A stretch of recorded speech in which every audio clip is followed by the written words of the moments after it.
Hello, I am Barry Feldman of Feldman Creative joining you again, and with me now is Paul Shirer, co-founder and CTO of a startup called PowerPost. Paul's a friend of mine. We've been collaborating and working together for some years now, and PowerPost is a company that delivers software and services. I'm getting this from their website that transforms your brand into a power publisher. Thanks for joining us here today, Paul, to talk about brand publishing and power publishing. Well, thanks so much for having me, Barry. Yes, Barry and I have been friends for some time now, and just love hanging out with Barry. Always learn something. So thanks for having me. And we've also jammed a time or two. Yeah, that's right. Okay, so brand publishing, brand journalism, power publishing. You guys are throwing these words around, probably most important, brand publishing. And I use the term now and then in talking to you and working with you. And it could easily be interpreted as the same thing as content marketing. Is it? Well, there definitely is some semantics going on here, and there's plenty of debate to be had about it. But what we uncovered was it's really a mindset we're talking about. It's, when you go into marketing content and you're trying to have it do something for your brand, that's one way to look at it. But if you say, wait, instead it's publishing that what you're after. And what publishing does is it automatically makes it a little more serious.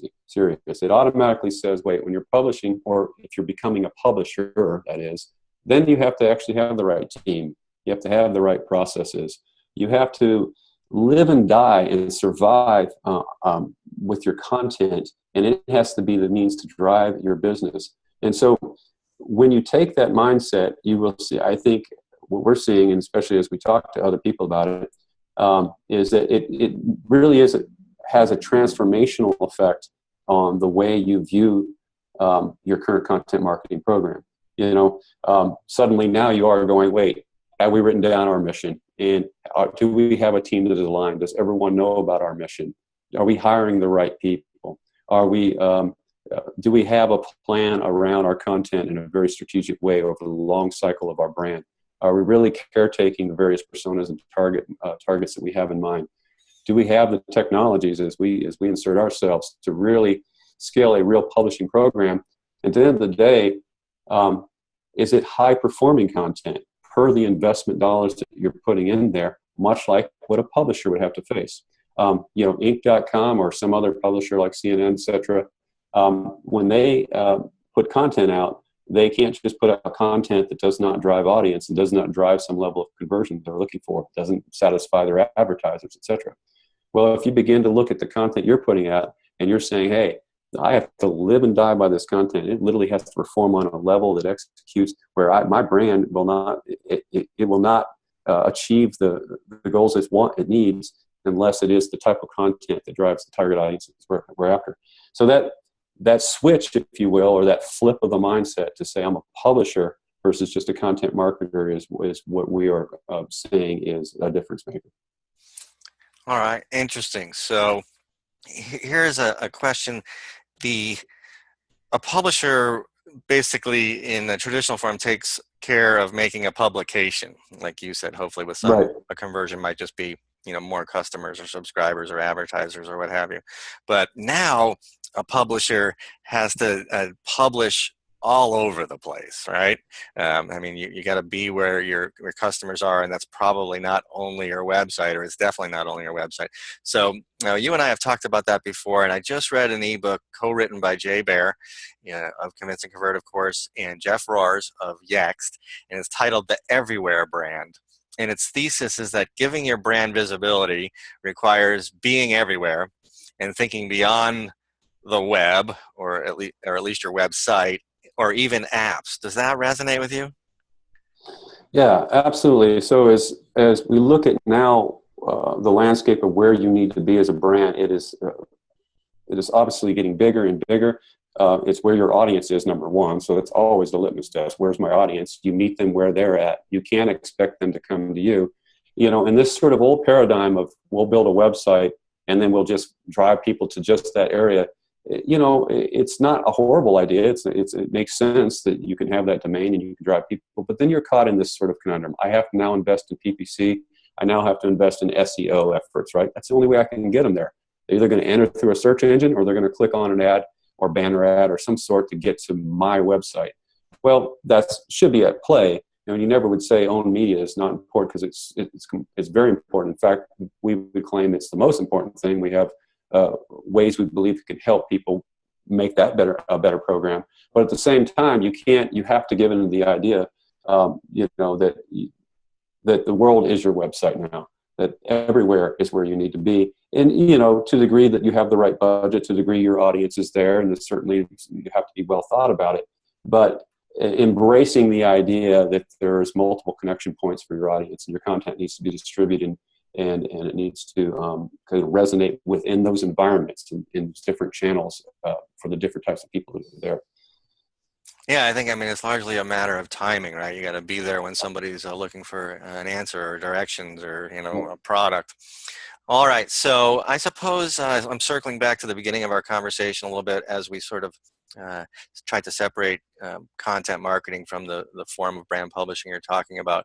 But I was wondering, as you look at content marketers and brand publishers, if it jumps out at you as the difference between those that are doing it right and those that are struggling. Yeah, and this is kind of what we're saying, is that the difference maker is when you do flip the switch, so to speak, and you do take the lens of a publisher, that automatically already starts to calibrate you, if you will, or make you do it right. So if you have a content marketing strategy and a plan right now, and you're kind of putting things on a calendar, and it's all good, and maybe you have some campaigns or some very specific focused content on various rollouts, like a product or a big event, and you are somewhat serious about some of the things that you do, but not always. And then when you get into ROI, you're looking at things like engagement factors. Nothing's wrong with that. It's just the problem with it is that it doesn't really say I'm living and die by my content like a publisher would. And so the minute you do flip to a publisher, now you're saying, okay, I have very specific mission to make my brand succeed through publishing, and almost kind of get rid of the noise of PPC needs to do it, and all these other means to generate audience and generate conversion through all these other means. You kind of get rid of that noise, and you go, how can I be an amazing, successful publisher? And that begins to now make you look like a publisher. You have a mission. You start to hire the right people. You take a more journalistic mindset. You look at more increasingly evergreen content that can fill the gaps when you don't have something to say in the immediate moments. You begin to look at all the channels more seriously, measuring the life cycle of your content all the way from inception all the way down to maybe if it's generating a sales lead or whatever level of conversion you're looking for. And then you're also looking at cost factors per the types of content or per the types of audience you're going at. So it changes everything when you start to say, I'm a serious publisher.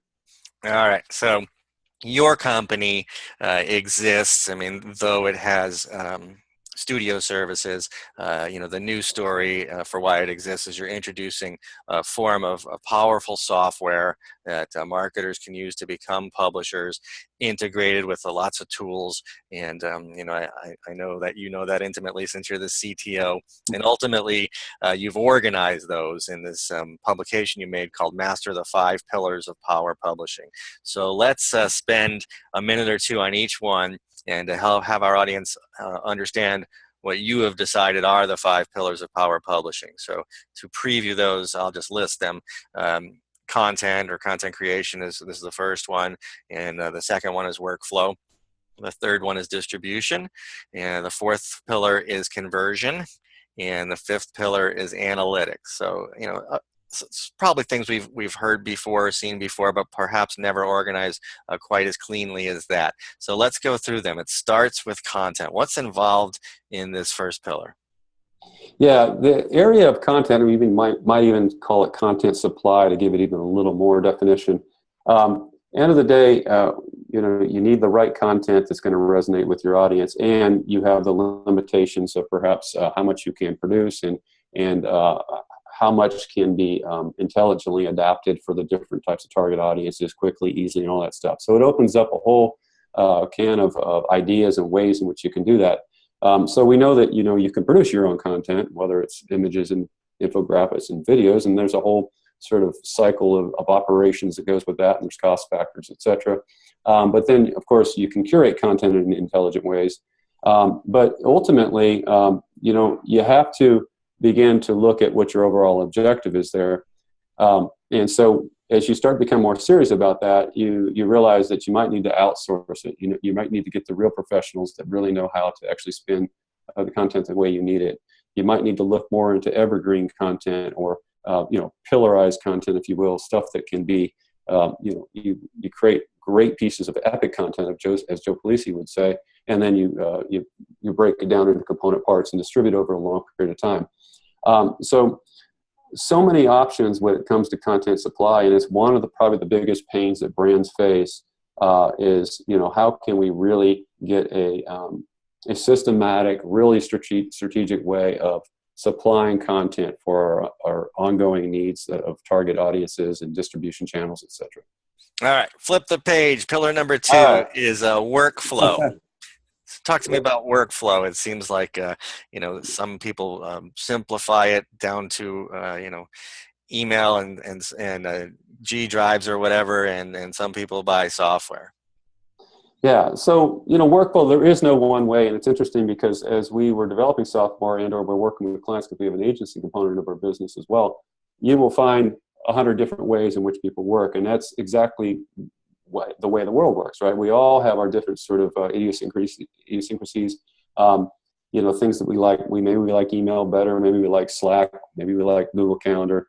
Maybe we like any number of things like Basecamp, et cetera, and all those types of things. But at the end of the day, if you really are going to kind of put together the pieces of the puzzle for publishing, you can't just ad hoc that piece of it and then really be able to evaluate how well you're doing it, right? So if you are getting the types of content you want on the front end, the content supply problem is solved, then, or you're trying to produce that type of content so that it's ready for action, so it's ready for posting, right? How are you going to do that efficiently? How are you going to get that through the types of review processes? How is the creative artist going to touch it properly? How is the content manager and the strategist going to touch it properly? How are you going to plan out different types of pieces per campaigns, per personas, all that kind of stuff? Well, it starts to become really daunting if you're just opening up Excel sheets or opening up Google Calendar or whatever a number of other tools you do. So if you want to become serious about that, ultimately, I believe at least that you have to invest in some level of automation technology for your workflow. It brings your team together in one place, allows you to methodically plan out the type of content you want for all the different distribution channels in mind. And then not only that, once you're doing that, then you can actually perform some analysis as to how efficient you are, how well you're doing with all that, where are your major bottlenecks as you're going through all this process. So, again, it's really the varying degrees of how much you want to invest in that, but ultimately, do you need to do it? I believe you do, if you're really going to be amazing at publishing. And so we'll see how that trend plays out for the next 2 to 5 years. Yeah, well, I mean, there's certainly a lot of entrance into the category, right, of so-called content marketing platforms. But yes, good segue, I guess, to our next pillar, because there's quite a bit of entrance into this idea too, which is distribution. To remind you what you said, it was probably 5 or 10 minutes ago. You said the world, or the world is your web, or is that what you said? Well, I'm thinking of the world as your website, whereas the idea in the past was I have my website, I'm narrowly focused, and I'm bringing people there. It's like, no, now the entire world is your website, really. Right. So distribution has to be a pillar when you introduce the idea of social media and the many channels. And if you are hopping from one to another all day long, you're probably burning a little bit too much time. Yeah, what we one of our kind of fun phrases we've used is you need to get tab closure. And so the idea being that you have all these tabs, you're trying to manage all this stuff. Whether it's Facebook, it's Twitter, it's Instagram, it's LinkedIn, WordPress, any number of channels that you're working with, and email, etc. And then you've got all these things open. So ultimately, what we're seeing is that tools and technologies are really integrating all these channels in one place, so that you now are moving down the process of I've got my content, I'm working with my team, now I need to get this stuff out to where I want it to go. And it's just the company, depending on the company, B2B, B2C, large, small, etc., different vertical sectors. You have different needs, you different wants for different channels. And so ultimately, you got to get a plan together. And I think, and again, our answer would be more on automated side of distributing content. All right, so we've made it through 3 pillars. Turn the page once again to pillar number 4 in your company's manifesto of sorts, and that is conversion. And this is where it gets interesting because we do this thing whether we want to call it brand publishing or not. We do it for marketing purposes. So talk to us about conversion and and address the idea that we're really doing it to create leads and sales, right? Yeah, no doubt about it. And so you look at Nirvana.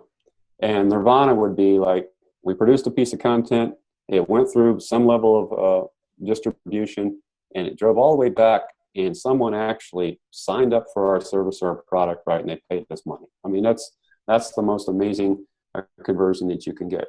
And so now along the way, what's the value of, say, micro conversions, if you will, as you go through that process? Well, you have to put value on them because there is something to it. I mean, there's different objectives in mind. There's customer retention all the way from, just really brand sort of awareness efforts, and also, of course, then driving back to products and sales. But if you really want to get a handle on that, you would almost probably call it the life cycle of a piece of content. And the first thing is it's distributed on some channel somewhere, whether it's your own space or whether it is somewhere in the social space or email, etc.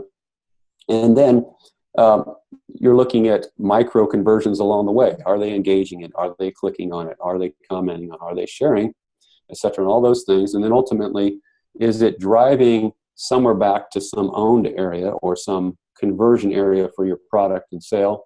And then maybe you're even looking at retention factors, over time, what type of customers are retaining based on the types of content that they are consuming and things like that. So the more you get a handle on this conversion maze, if you will, or this life cycle of content and the way in which your audience is engaging in it, the better, of course. And then that's making you, again, tying you back to being a serious publisher. That's what a publisher has to do, or they've lost, right? So they're living and dying by that content.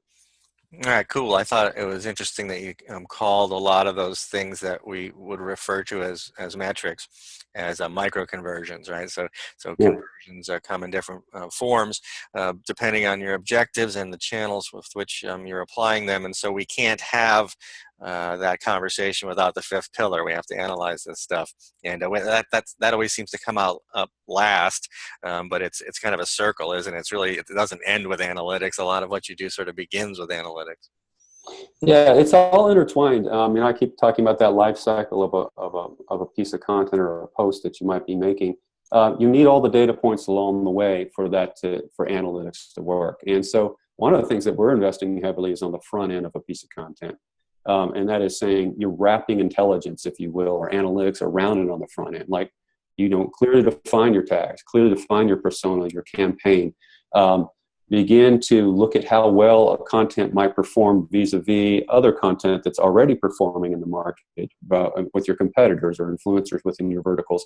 Getting a really good handle on the front end of it is going to give you a better back end result. And also, again, wrapping that intelligence, giving it something that you can track, UTM codes, obviously, and your URL shorteners and things like that, in addition to these taggings and pillars, personas and campaigns that you can wrap around it. So then it goes out the door, right? And again, we go through those micro conversions, or it's driving back to your website, or eventually it's driving to sales. How much of that can we get a handle on? And then, to what degree can we report on that? So maybe you're always segmenting your reports, right? You're always saying, okay, how well did I perform according to this persona? How well did I perform for this channel? How well did I perform during this date range? So